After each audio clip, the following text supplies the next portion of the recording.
Hi, Jerry Johnstone here. I'm happy to communicate with my class in a way that allows me to use my hands because I can barely talk without gesturing, and that makes it nice.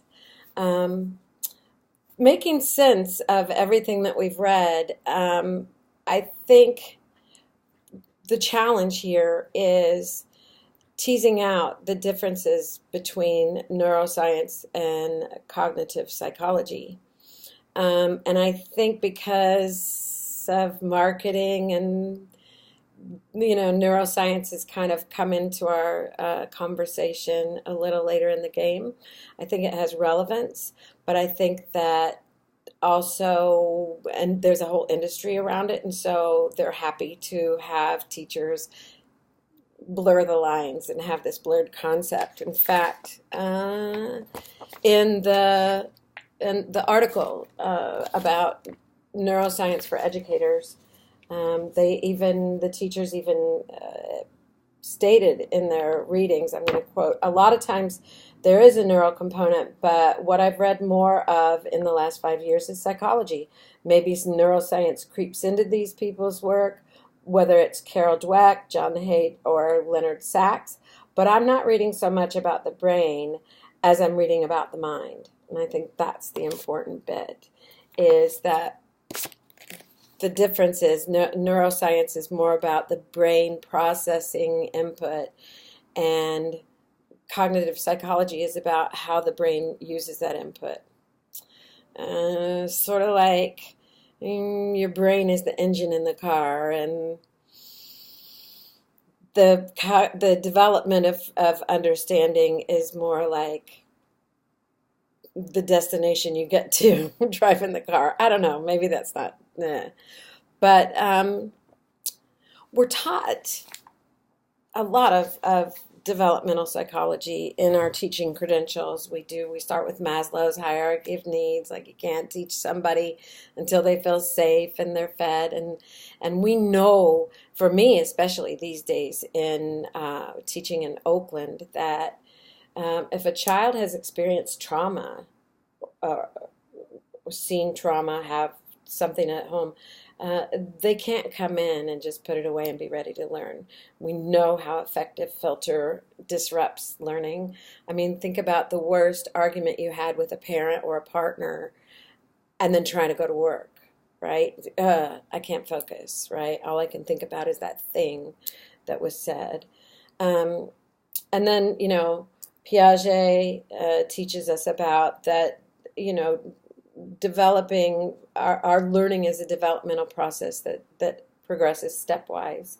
And Vygotsky even said, like, to maximize that teaching in that the zone of proximal development, like put things just out of reach and teach how to reach for them.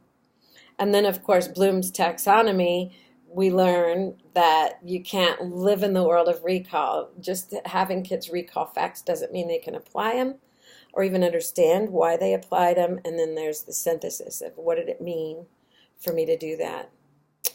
For me, neuroscience, that I've been living in Maslow and Bloom and all that for years, but neuroscience, or people claim neuroscience, has been prevalent in my recent professional development. Number one, I'm an early implementer for the next generation science standards.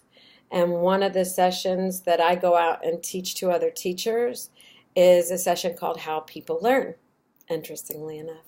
And How People Learn is actually a study that was commissioned by the National Research Council.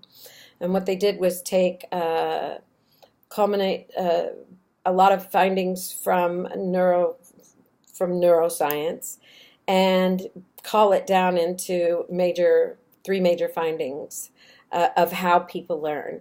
And they summarize it as this: that people learn by first accessing prior knowledge. And I think I've written about it. That can be a misunderstanding. Maybe you think the sky is blue because someone told you it reflects the ocean, and doesn't matter. That's the thing you anchor to, is what do I already know about force of motion? So accessing prior knowledge, first step. Second step in learning is then to build on that conceptual framework.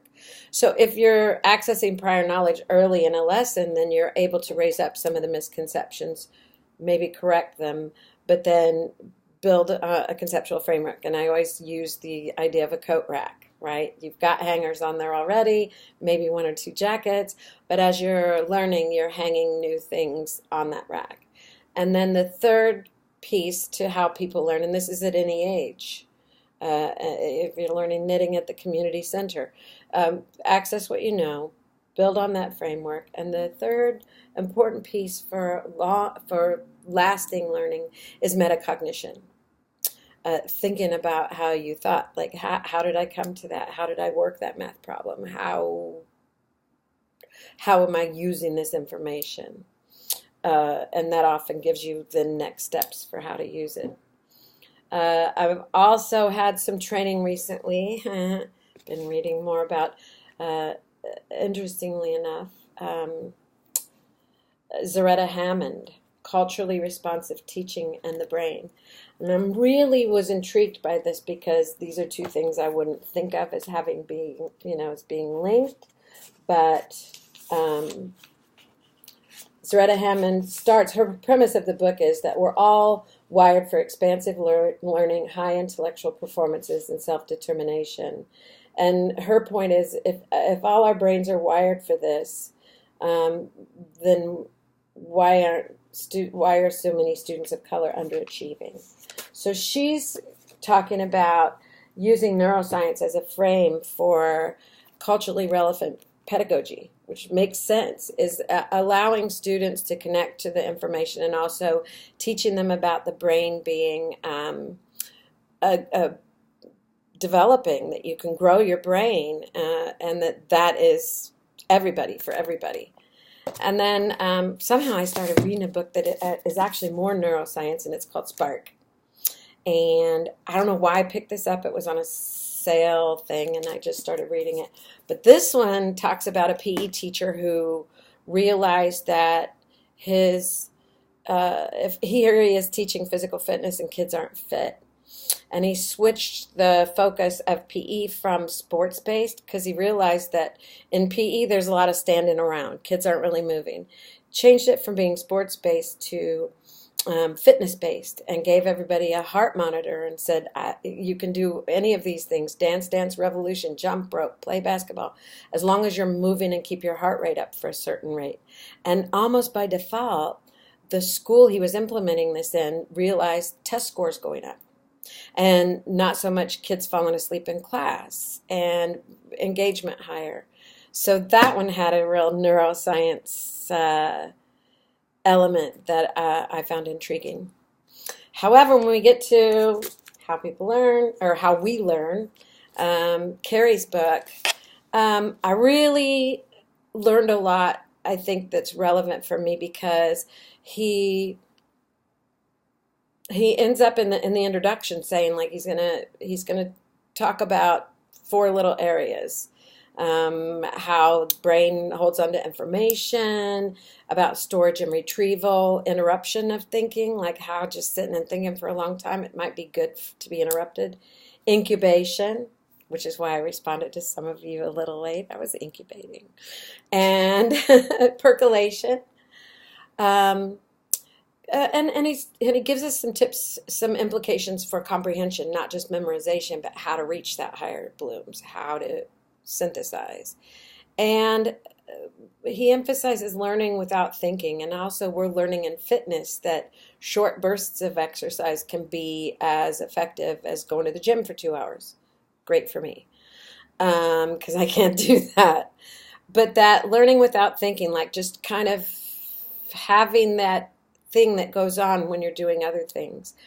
But there were some real implications there for classroom practice that had some real brain development thing, like frequency of study, the setting, how valuable forgetting is, spacing out the learning. I think I need to implement some things about that in my classroom. And funny, then we came to these neuromyths. Gerald Carey I wonder if he's related to Benjamin, the author of the How We Learn. I just noticed the names a few minutes ago. But that one talks about a lot of the myths that we've really perpetuated for a long time, that we only use 10% of your brain. Even computers aren't that compartmentalized. Of course, your brain has to access things from many places. It's a processor. There's different things spark at different times. Um, Left brain versus right brain. I've never, yeah. More relevant was Carrie talking about um, storage and retrieval. That's real. The brain does have these areas for storage and retrieval. Um, but I also liked, we've always heard about learning makes grows dendrites, like growing the branches on a tree. Carrie made that point of the thickening of the synapse, making the firing faster. Didn't know that, and I've actually read a lot of this stuff. I think that's important, that it's going to be, if you thicken that synapse by having lots of different synaptic connections, it seems like that would improve your retrieval. But the neuromyths, mm, the size of the brain, and I think one of the neuromyths I liked that he dispelled was the fact that, your teachers are the most influential on your learning. Never, never going to replace the parent. And I've said that for a long time. Like, I can help you know how to do it, but your parents are your first teachers. And they're actually the long ones that affect that for you. Trying to pull all this together, learning doesn't matter whether you're looking at learning from a developmental point of view or a biological point of view. Those two things have to work together, but there's so much more to the learning picture. There's sociology, cultural anthropology, right? What your culture is around learning. What if you come to America and you're from a tradition of oral transmission of information? Um, the other thing is communications, interpersonal communications. Like, learning is a subtle stew of all these different disciplines. And the thing is, though, science seeks to explain or observe and explain and then predict. And so you have to study one thing in isolation to know that that really is the effect.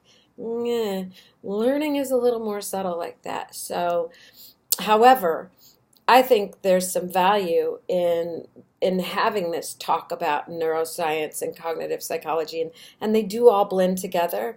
But I think the value for us in the classroom is for teachers to be able to make this a natural extension of teaching grit and growth mindset. Just having students know that we're learning more about the brain and that the brain can develop and that you are kind of in charge of that. Um, Even if there's like a placebo effect, like they just believe that, like, I can be smarter just by doing my stuff, which is true.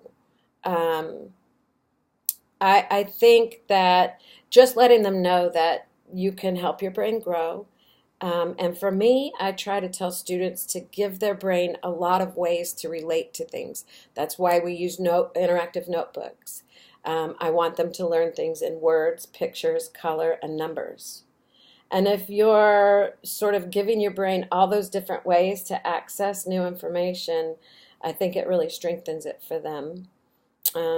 For me, I definitely will make some changes in my pedagogy based on some things from Carrie about frequency of study, like also brainstorming our science fair project all throughout the year instead of throwing it in at the end. Okay, what do you want to do? Because then they're doing something. I want to move science fair conversation earlier in the year so that they're really studying something they want to know more about, not just pull something off the internet and do it. Um, But I think there's an industry around wanting us to know more about neuroscience, and I don't see any problem with it crossing over into uh, educational psychology. I think they kind of go hand in hand, and we're not real sure of where the lines are anyway. So I'm just going to kind of keep poking in there and reading around and see what fits and works for my classroom practice. And I've just gone way over time. So thank you for listening. All right.